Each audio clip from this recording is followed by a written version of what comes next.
If you love having your own space in games or want to play only with friends, then make sure to subscribe now because this guide is just for you. To create a private server in Roblox, start by opening the Roblox website or app and finding the game you want to create a private server for.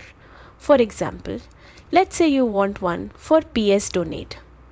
Tap on the game, then scroll across the menu and tap on Servers. Here you'll see an option that says Create Private Server.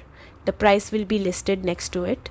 And just know that this price can vary depending on the game.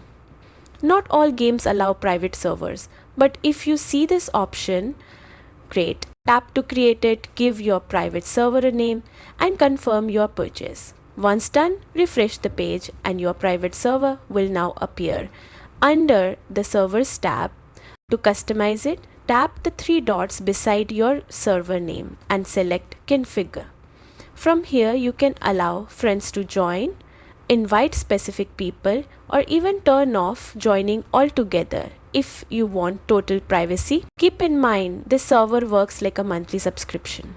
So, if you don't want Roblox to keep charging you, make sure to cancel it manually before the renewal date.